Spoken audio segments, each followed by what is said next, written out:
আজকে আমাদের e commerce ওয়েবসাইটে মিশো সেলার প্যানেলে হঠাৎ করে কিছু অর্ডার এসে গেল। আসসালামু আলাইকুম my dear friends, myself Mehrajuddin Siddiqui, welcome to 90 days hard work চ্যালেঞ্জের ডে 5। আজকে আমাদের চ্যালেঞ্জের মধ্যে সেরকম কিছু ছিল না, শুধুমাত্র একটা নিমন্ত্রণ বাড়ি অ্যাটেন্ড করা এবং কিছু কন্ট্রোল তুলে দোকানে টুকিটাকি কাজগুলো ছাড়া আর কিছু কাজ ছিল না আমাদের। তো ওই জন্য মিষ্টির প্যাকেট ও বাড়িতে সকলে মিলে রেডি হয়ে আমরা রওনা দিলাম বিয়ে বাড়ির দিকে। কিন্তু সবচেয়ে প্রথম আগে হচ্ছে কন্ট্রোলটা, কারণ এই সপ্তাহে চলে গেলে আর এই পরের মাসে আমরা পাবো, তো ওই জন্য আগে কন্ট্রোলটা তুলে নিই। আর এদিকে আমার আম্মাকে রেডি করে দিচ্ছে আমার খালা অর্থাৎ মাসি, আর ওদিকে আমি নিজে নিজে রেডি হয়ে যাচ্ছি। যেখানে এই আউটফিটটা আমার কেমন লাগছে অবশ্যই কমেন্টে জানাবে।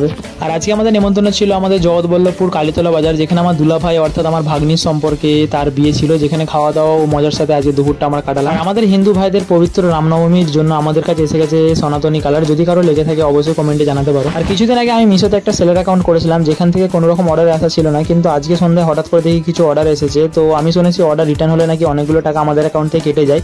তো যদি ভুলবশত আমার আইটেম তোমাদের কারো কাছে সেন্ড হয়ে যায়, তোমরা ভালোবাসা নিয়ে ওটা রেখে দিও। দেখার জন্য ভিডিওতে টাটা বাই।